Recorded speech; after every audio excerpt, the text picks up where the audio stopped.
Sebab begini, orang yang sedang sekaratul maut dibacakan Yasin, sampai jenazahnya sampai dia kemudian meninggal dibacain Yasin ketika terbujur kaku di atas dipan atau di atas tikar. Kan itu dibacain Yasin ya. Itu satu kali bacaan Yasin Allah mengutusnya 70.000 malaikat. Apa tugasnya malaikat? Membacakan istighfar bagi jenazah yang dibacakan Yasin.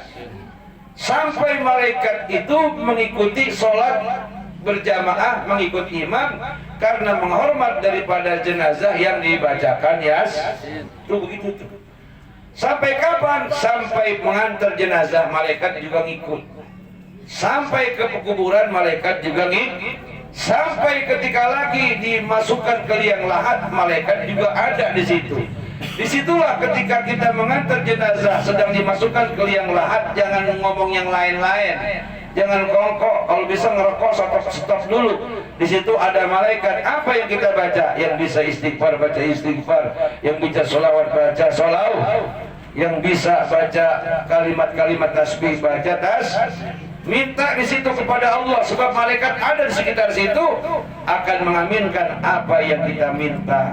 Alhamdulillah. Nih. Jadi oleh karena itu kalau malaikat saja berebut pengen nyolatin orang yang dibacakan Yasin, masa kita mau mundur? Kata Amil, ayo pada nyolatin, celana kita kotor Mil. Ayo pada nyolatin, kita belum mandi, awak kita bau bentak. Banyak banget alasan ya. Padahal bapak-bapak, di antara sekian banyak ibadah sholat yang 5 waktu ataupun sholat Jumat, sholat jenazah yang paling gampang. Hukumnya fardu kifayah. Cukup ambil yang pintar dewek, yang belakang cuma bisa ngikut Allahu Akbar. Kumak-kumik. Umpamanya kagak baca apa-apa, cuma Allahu Akbar. Yang baca imam doang dewek, sholatnya itu sah. Sholat jenazah itu sah. Karena hukumnya fardu kifayah. Dan sholat jenazah ini sholat yang langsung dibayar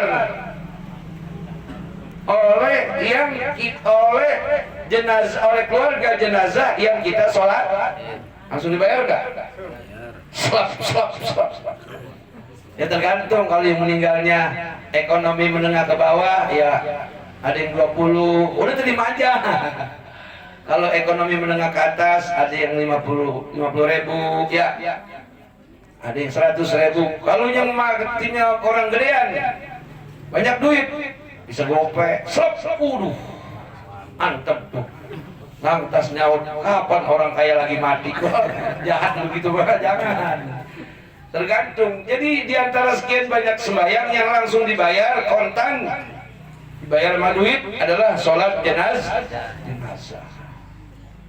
Semakin banyak orang yang nyolatin orang yang meninggal, semakin banyak ampunan Allah Subhanahu. Makanya imam ketika udah beres sholat, imam ngomong, ayyuhal hadirun kaifa tashhadu hadzal maitil khair. Nyautnya apa? Khair Pak. Pak Ustadz, walaupun yang mati barusan habis mabok, khair aja lo khair. Apa salahnya sih ngomong khair? Sebab diringankan atau diberatkan siksanya tergantung ucapan yang hidup bagi jenazah. Ini nih pentingnya Pak. Jadi sekalipun yang kita sholatkan jenazah itu, si mayat itu adalah ahli maksiat, seumur umur kagak pernah sembahyang, tapi Islam yang penting tetap ketika Amil berkata ayyuhal hadirun kaifa tashhaduna hadzal maitil khair, tetap khair aja, khair. Berapa susahnya sih khair? Artinya Pak, kan artinya apakah kalian semua menyaksikan kalau si mayit ini orang baik? Katakan dia orang baik. Kalau punya duit siapapun juga kalau liwat dikasih sama dia mah. Orang Mbak, udah Pak, jangan lagi kita pakai ngomong yang lain-lain. Enak aja, utang sama gue belum bayar. Udah jangan diomongin. Apalagi kita punya kebaikan, si Fulan kebetulan yang meninggal punya utang gope, udah lunasin. Bilangin sama keluarganya, mohon maaf gue sih bukan ngomong bagaimana. Bapak lu waktu hidupnya punya utang sama gua.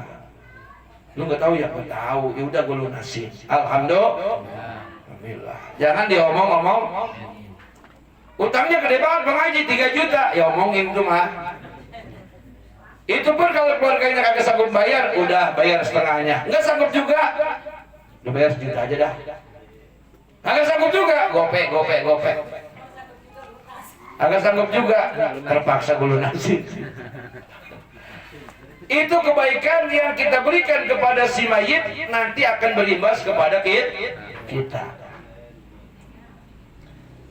Amal sedikit apapun nanti akan kembali kepada kita. Faman ya'mal misqala dzarratin khairan yarah. Barang siapa yang berbuat kebaikan kecil banget lah, umpamanya motor mobil pada lewat ada balok ngalang-ngalangin, dipindahin supaya orang nggak pada rem mendadak sehingga dia jatuh, dipindahin. Itu kan kata kita amal yang paling kecil. Itu kalau ikhlas bisa menangkis serangan malaikat zabannya di alam kubur, bisa menolong kita. Apalagi amal yang banyak. Nah, ini malam Haji Gemuk udah dia pulang bawa amal haji, dia pulang bawa amal sembahyang, dia pulang bawa amal puasa, dia pulang bawa amal zakat fitrah, sedekah, dia pulang bawa amal kebaikan berbakti sama suaminya, merawat anak cucunya. Ditambah lagi dengan amalan-amalan tahlil 7 hari, acara 15 hari, acara 40 hari. Ini haul yang berapa? Haul yang ke-1, dimodalin oleh anak cucu dan keluarganya. Berarti semakin bertambah bekal Haji Aisyah Gemuk untuk menunggu datangnya hari kiamat. Berarti kalau semakin banyak bekal di sono, dia senang apa susah? Senang. Ditambah lagi tiap-tiap hari Jumat pada ziarah ke makamnya Bang Yadi. Ya, tiap hari Jumat tuh. Jadi kalau pengen dikategorikan anak yang soleh, tiap Jumat ziarah. Jumat pagi boleh, Jumat habis Jumat boleh, atau Jumat sore juga boleh.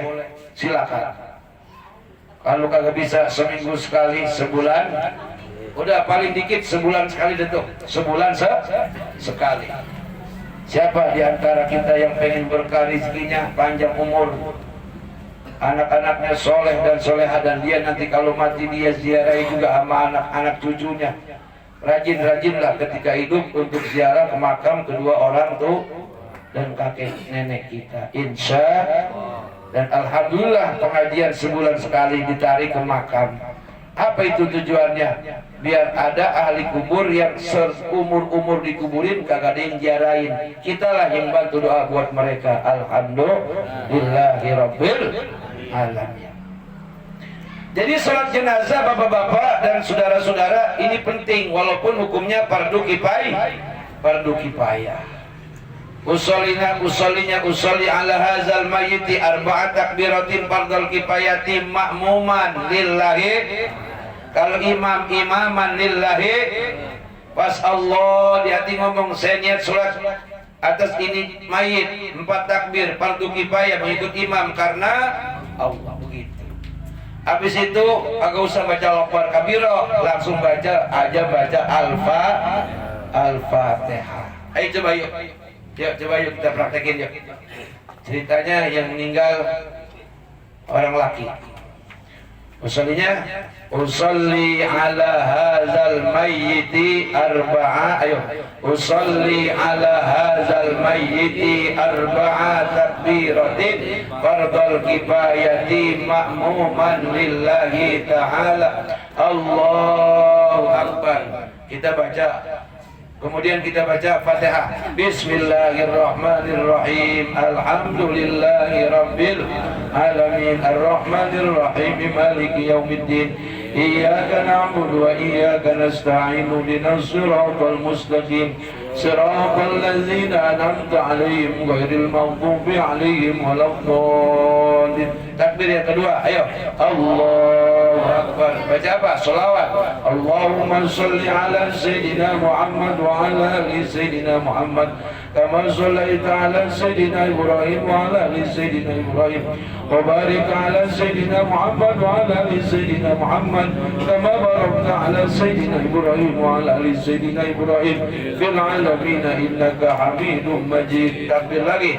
Allahu Akbar. Doa untuk si mayit. Allahumma ighfir lahu warhamhu wa'afihi wa'fu anhu wa akrim nuzulahu wa wasi' madkhalahu wa nawwir qabrahu wa taqabbal hasanatihi wa kaffir sayi'atihi wa a'idhu min azabil qabri wa fitnatihi wa min azabin nar. Takbir lagi yang keempat. Allahu Akbar. Allahumma la tahrimna ajrahu wa la tabtinna ba'dahu waghfir lana wa lahu wa li ikhwanina alladhina sabaquna bil iman wa la taj'al fi qulubina illa lil ladzina amanu rabbana innaka ra'ufur rahim. Assalamualaikum warahmatullahi. Assalamualaikum. Beres, kagak pakai ruku, kagak pakai sujud. Ingat terus ya, lu tersujud lagi, jangan Jadi sembahyang yang kagak pakai ruku, kagak pakai sujud, sembahyang sembahyang yang paling gampang. Jadi itu tadi bacaan bagi yang udah paham. Kalau yang belum paham, takbir pertama dia baca Fatihah, kalau bisa dia baca Fatihah. Takbir yang kedua baca selawat. Selawatnya cukup, misalnya kalau kagak sampai seterusnya hafal, cukup Allahumma sholli ala sayyidina. Udah sampai situ boleh. Takbir lagi yang ketiga, tapi ngikutin imam. Kalau kita nggak bisa diam baik, jangan takbir dewek. Takbir yang ketiga Allahu Akbar, minimal Allahumma ighfir lahu warhamhu. Itu paling dikit. Kalau yang meninggal perempuan Allahumma ighfir laha warhamha. Kalau mayatnya ada tiga Allahumma ighfir lahum warhamhum. Kalau mayatnya perempuan semua tiga-tiganya Allahumma ighfir lahunna warhamhunna. Begitu paling dikit. Nah terus takbir yang keempat ya. Takbir yang keempat, kalau misalnya mayatnya lelaki, Allahumma la tahrimna ajrahu. Segitu aja cukup boleh. Atau Allahumma la tahrimna ajrahu wa la tabtinna ba'dahu. Atau wa la tudillana ba'dahu. Kalau jenazahnya perempuan, Allahumma la tahrimna ajraha. Segitu udah cukup. Gampang kan? Gampang nggak Pak? Gampang ya. Jadi besok-besok, tapi ini bukan ngarep-ngarep ada yang mati, bukan hamil, bukan ngarep-ngarep ada yang mati. Ini mah jaga-jaga, udah tahu begini, kalau ada yang meninggal, udah siap-siap, serebetnya kencang. Kalau misalnya habis jenazah mandiin, buru-buru salin ganti baju. Sebab malaikat aja ngikut nyolat, apalagi kita. Jadi siapa yang rajin sholat jenazah, kalau ada yang meninggal, dia nanti juga banyak yang nyolatin. Alhamdulillah. Siapa yang rajin tahlil, kalau ada yang meninggal, dia nanti banyak yang nalimin.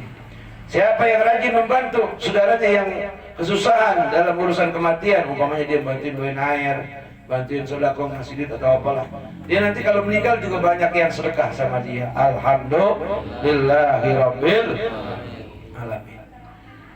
Salat itu sendiri bapak-bapak, saudara-saudara, bagi orang yang meninggal adalah amalan yang sangat menentukan. Amalan yang sangat menentukan. Dia boleh haji berkali-kali, dia boleh zakat, dia boleh sedekah sampai miliaran. Dia boleh puasa muti, mati geni, puasa tirakat dan lain-lain sebagainya. Kalau amal sholatnya bagus, semuanya ngikut bagus. Tapi walaupun haji puluhan kali, sedekah ataupun zakat sampai puluhan juta, ratusan juta, terus juga puasa, sampai puasa mati geni, puasa ngebleng, puasa ngampret, puasa kan macam-macam itu, ya kan? Tapi sholatnya kadang-kadang, kadang kan? Kalau pikiran lagi enak dia sembahyang, kalau pikiran kagak enak kagak sembahyang, umpamanya. Tapi rajinnya sedekahnya, ini yang berbahaya. Sebab kata Nabi, awwalu ma yuhasabu bil 'abdu yaumal qiyamati as-shalah.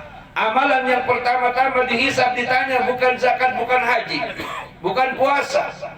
Tetapi amalan yang pertama nanti ditanya oleh Allah adalah Faiza soluhat soluhat sairu amali, faiza fasadat fasadat sairu amali.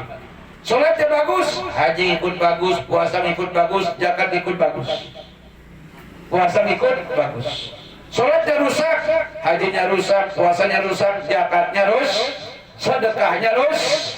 Amal-amal yang lain yang ikut cacat. Nauzubillahi min. Oleh karenanya bapak-bapak dan ibu-ibu, sholat kita rapiin dengan sebaik-baiknya, baik bacaannya, baik gerakannya, baik niat. Di dalam sembahyang itu ada 3 komponen rukun sholat. Di dalam rukun sholat ada 3 komponen yang wajib. Pertama niat, disebut rukun qalbi. Ini niat kudu mantap. Kayak ntar kita sembahyang isya atau ntar sembahyang subuh, ketika takbiratul ihram di hati ngomong, pas Allah di hati ngomong, saya niat sholat fardu subuh karena Allah. Begitu. Kudu nih niat bukan di mulut tapi niat di dalam hati. Jangan niat di mulut. Allah sejak aku sembahyang fardu subuh karena Allah. Kagak jadi nih, kagak jadi niat. Yang kedua apa? Rukun qauli. Yang namanya rukun kudu bagus, kudu beres, kudu benar bacaannya. Mana rukun qauli? Membaca takbiratul ihram, kalimatnya Allahu kagak boleh menyebut Allahu Akbar, kagak boleh. Allahu atau Allahu Akbar, kagak boleh. Kudunya bagaimana? Allahu Akbar. Coba Pak. Allahu Akbar. Gimana? Allahu Akbar.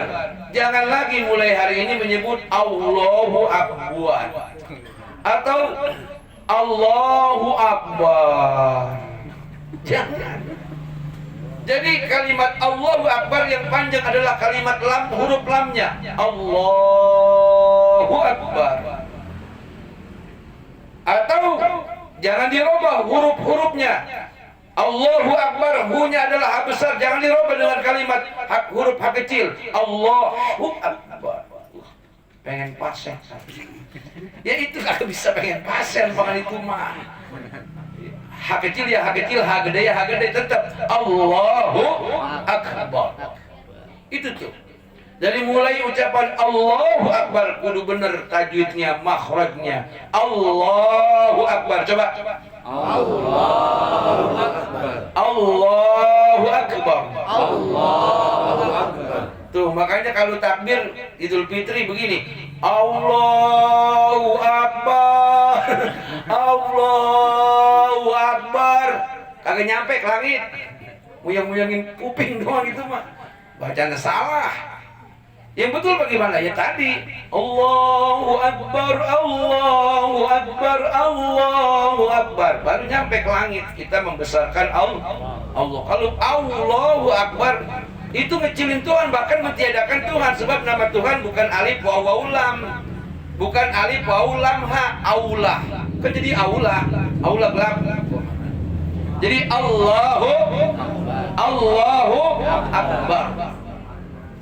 Kemudian rukun qauli yang kedua adalah membaca Al-Fatihah. Al-Fatihah paling kagak kudu beres bapak-bapak. Suara ha kecil dengan ha besar jangan sama, kudu beda.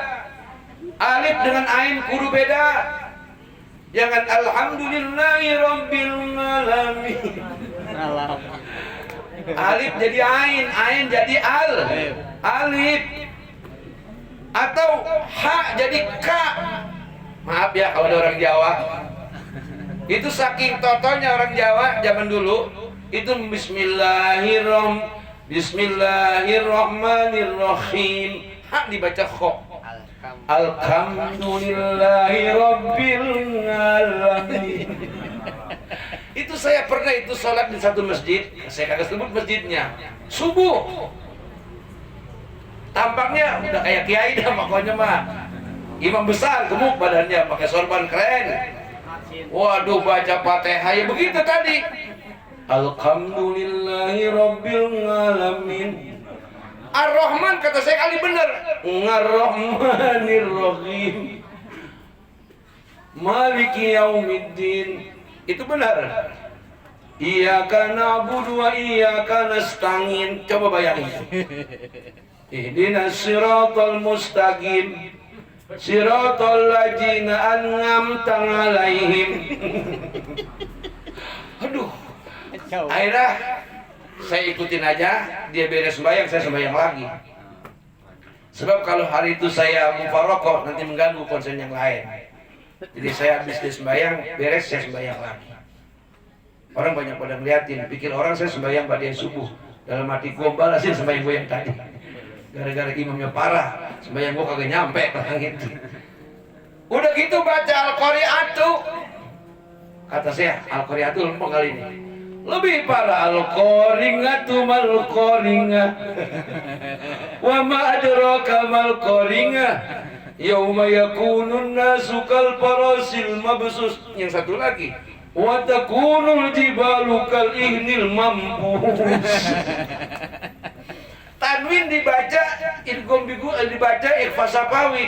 Harusnya kan mampus, dibaca mampus. Baiknya yang sembahyang kagak pada modal di belakang dia. Ini Pak, bener-bener ini. Makanya ini buat para imam kudu benar-benar. Buat biasa jadi imam tuh surah-surah yang pendek yang biasa itu jangan gampang itu mak. Jangan dikira udah waktunya mah kalau orang banyak gugup, tahu kagak? Walaupun sekedar sembahyang maghrib, isya atau subuh, walaupun orang dia juga gugup kalau kita lagi konsen mah. Paling dia kagak punya duit suruh jadi imam. Bini habis ngomel, anak minta jajan. Ya walaupun surat pendek itu bisa nyasar-nyasar kemana-mana tahu. Bisa-bisa baca wal asri lalinya waqatini.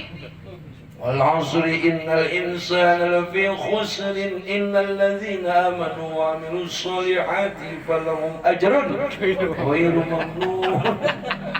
Bisa. Sebab saya juga pernah itu lupa. Itu manusiawi. Makanya buat para imam minimal tuh surah-surah dari Al-Hukumut sampai An-Nas tuh terus dibaca-baca lagi, takut lupa. Kan kalau lupa maka guru-guru yang jauh-jauh ya Mil ya, bacaan yang jauh-jauh. Kadang-kadang rokaat aja kita lagi sembahyang lupa. Gua udah 3 apa 4 ini ya. 3 apa 4 ya. Mana yang apa namanya, yang ngajak besan, guruan mulu, Mil. Gua 3 apa 4 nih. Udahlah, 4 dah kata dia. Ini sering terjadi pada kita. Betul. Sering ngalamin itu. Nah nanti ada penjelasannya bagaimana kalau kita sembahyang. Jadi bapak-bapak, ibu-ibu, para jamaah sekalian yang dirahmati Allah, ayo bagusin sembahyang kita, bagusin sholat kita. Bagaimana bagusin sembahyang? Dari mulai pakaian yang baik, pakaiannya ya pakai minyak wangi gitu ya. Datang lebih awal, apalagi maghrib, maghrib, jeda maghrib dari azan ke qomat 5 menit. 5 menit. Selain maghrib, isya, johor, asar, subuh 7 menit. 7 menit. Agak lama dikit. Tapi kalau maghrib 5. Kalau yang pas azan dia ada di situ, silakan mengerjakan qobliyah maghrib, silakan. Tapi kalau udah lama nungguin baru nyampe, jam sembahyang qobliyah maghrib, buat teke juga jangan. Itu memperlambat kecepatan sholat maghrib. Di antara waktu sholat yang 5 waktu, 1 waktu yang paling pendek yaitu maghrib. Paling pendek itu. Sesungguhnya bapak-bapak, ibu-ibu, qobliyah maghrib dibandingkan dengan ba'diyah maghrib, pahalanya gedean ba'diyah maghrib.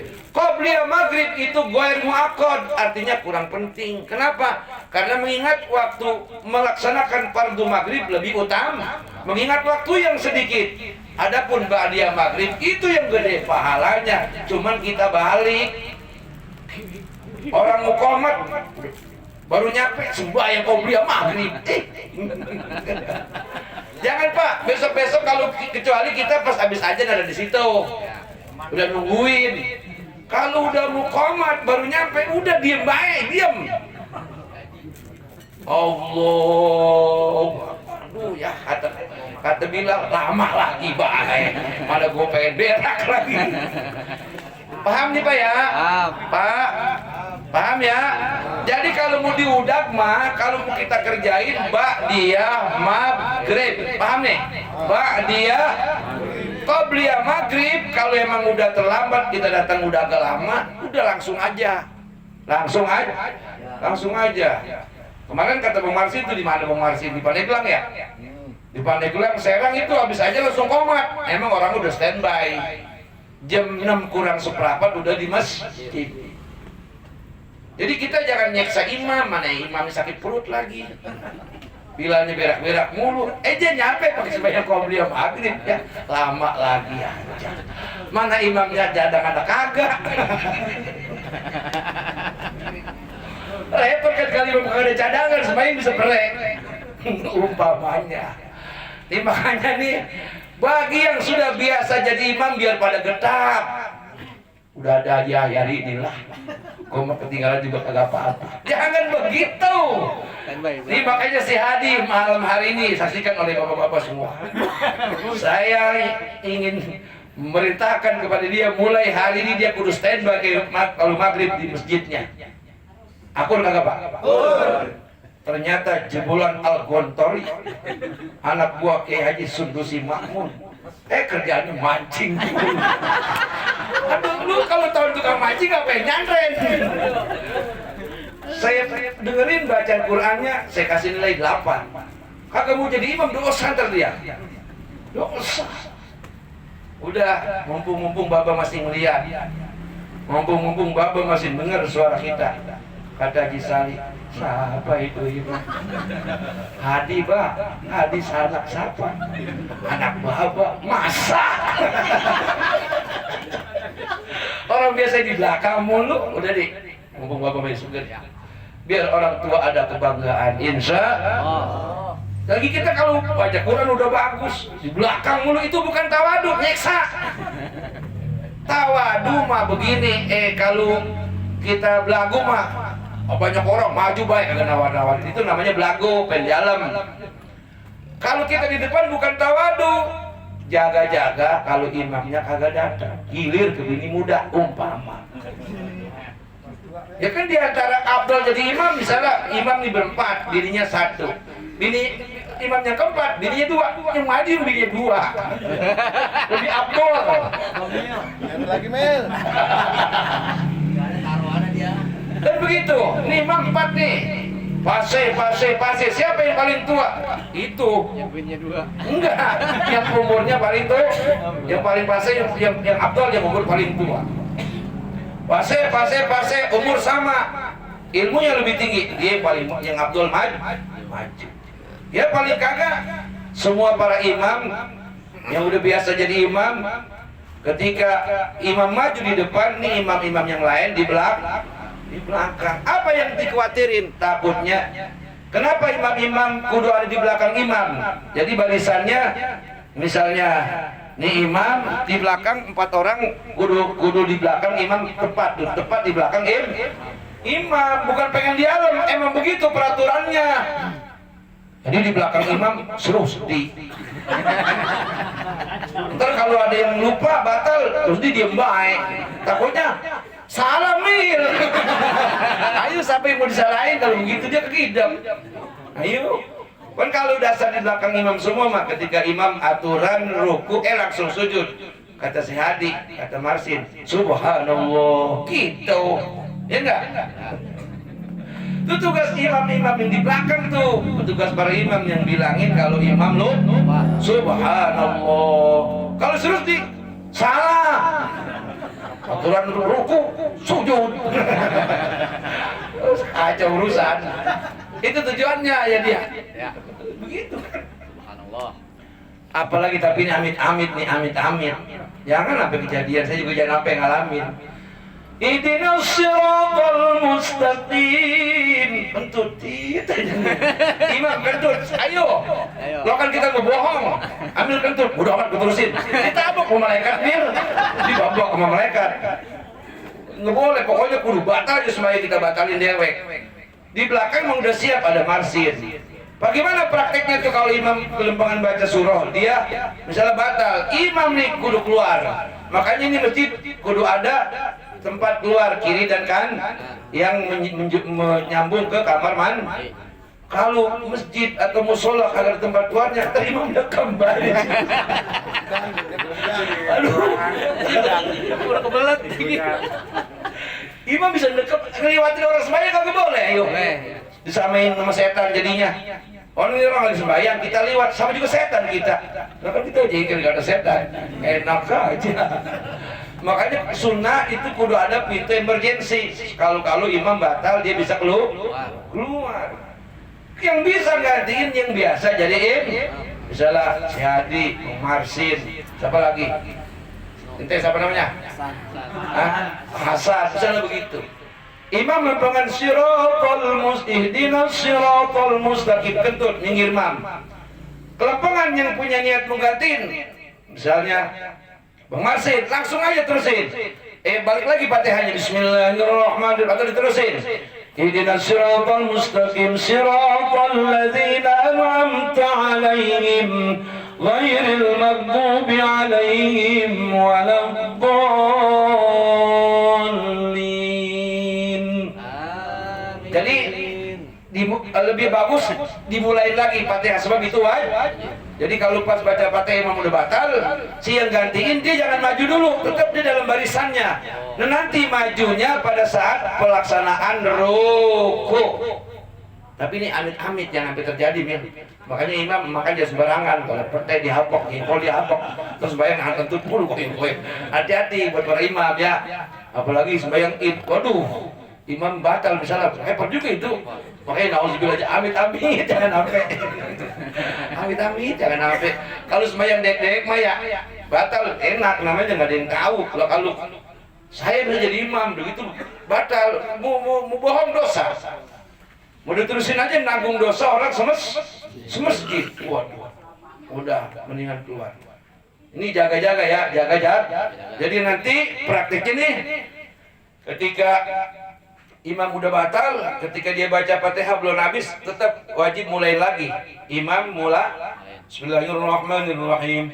Alhamdulillahirabbil alamin arrahmanir rahim maliki yaumiddin iyyaka na'budu wa iyyaka nasta'in. Ihdinas siratal mustaqim siratal ladzina an'amta 'alaihim ghairil maghdubi 'alaihim waladdallin. Amin. Ini bahas masalah amin. Itu imam kalau udah waladdallin dia jangan nungguin makmum amin, dia dulu yang mulain, makmum ngikutin. Ini mah pas waladdallin diem bae. Udah gitu yang belakang musuh dia semua kagak ada yang amin.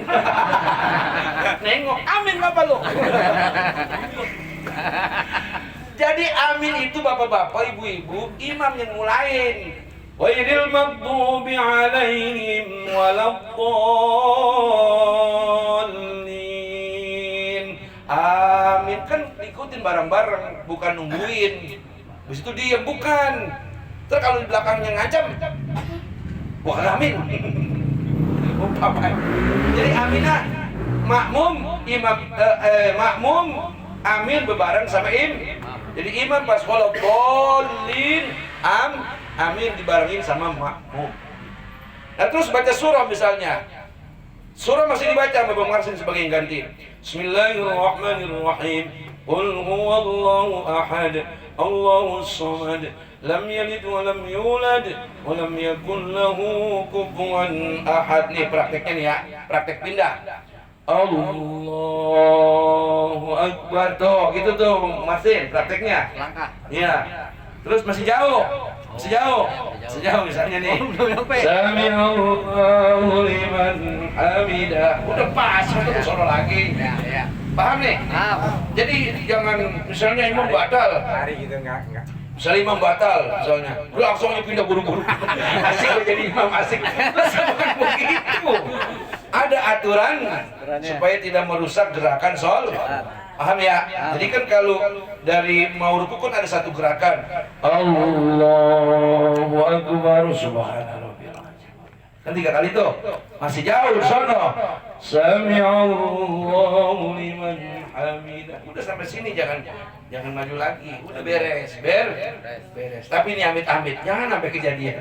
Amit-amit. Ngeri juga ya. Jangan sampai kejadian. Tapi itu tata caranya kayak gitu.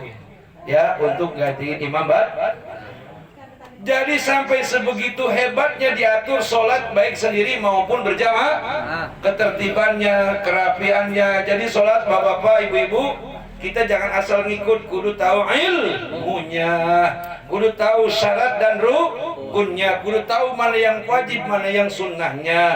Kita tahu kudu mana yang rukun, mana pekerjaan, mana rukun qauli, mana rukun qalbi, mana rukun fi'li. Tadi niat itu namanya rukun qauli, rukun qalbi, niat. Saya niat gitu dalam hati. Terus Fatihah, kemudian takbiratul ihram, kalimat takbiratul ihram itu rukun qauli, kemudian Al-Fatihah rukun qauli, kemudian tasyahud akhir rukun qauli, kemudian membaca selawat kepada Kanjeng Nabi itu rukun qauli, ucapan, maksudnya qauli ucapan. Kemudian membaca salam yang pertama itu rukun qauli. Kemudian ruku, i'tidal, sujud, duduk di antara dua sujud, sujud lagi, duduk tasyahud akhir, ya kan, itu namanya rukun fi'li. Rukun fi'li. Jadi ada rukun qalbi, ada rukun qauli, ada rukun fi'li, ada niat, ucapan dan gerak, itu namanya sholat.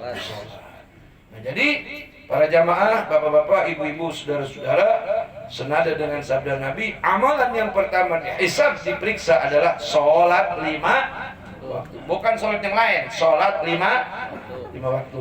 Jadi orang sudah dikatakan soleh kalau dia sudah tidak lagi meninggalkan sholat yang 5 waktu. Apalagi tiap waktu berjamaah, apalagi. Ya paling kagak, karena masing-masing kerja, ya paling kagak ya untuk di kampung kita maghrib, isya, subuh. Taruh isya di mana-mana antara maghrib dan subuh.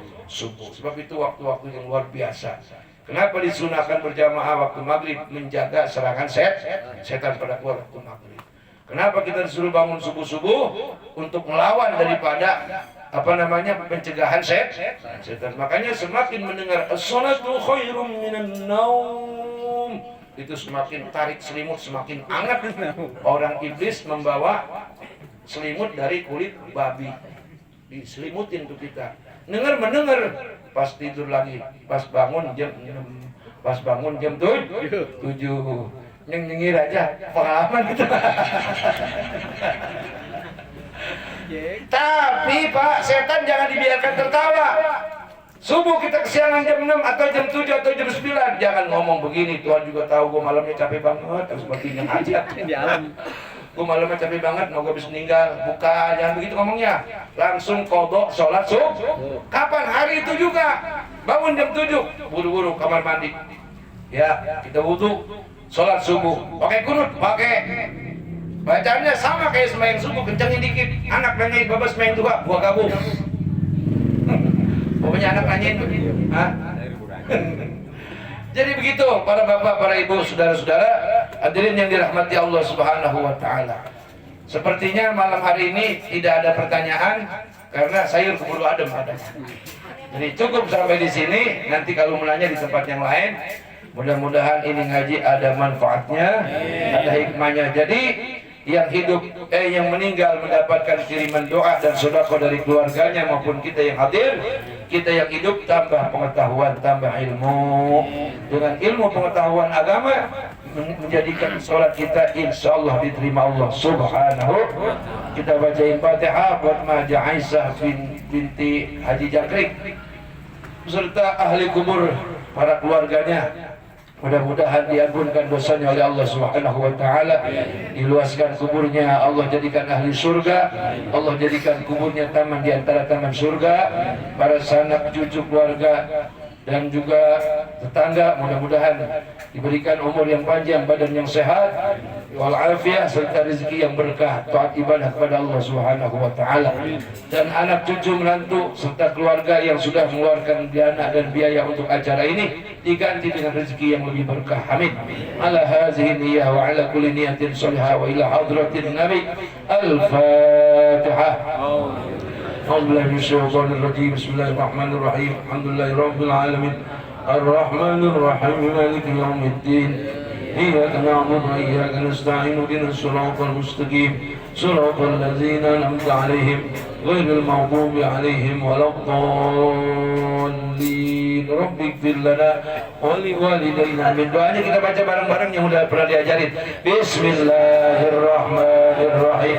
Asyhadu an la ilaha illallah wa asyhadu anna Muhammadan Rasulullah.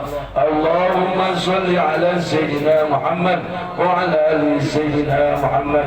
Allahumma ighfir lana dhunubana wa liwalidina warhamhuma kama rabbayana shighara wa limashayikhina wa limuallimina wa liman haqqun alaina wa li jami'il muslimina wal muslimat wal mu'minina wal mu'minat al ahya minhum wal amwat bi rahmatika ya arhamar rahimin. Rabbi ij'alni muqimas salati wa min dzurriyyati rabbana wa taqabbal du'a. Rabbana hab lana min azwajina wa dhurriyyatina qurrata a'yunin waj'alna lil muttaqina imama.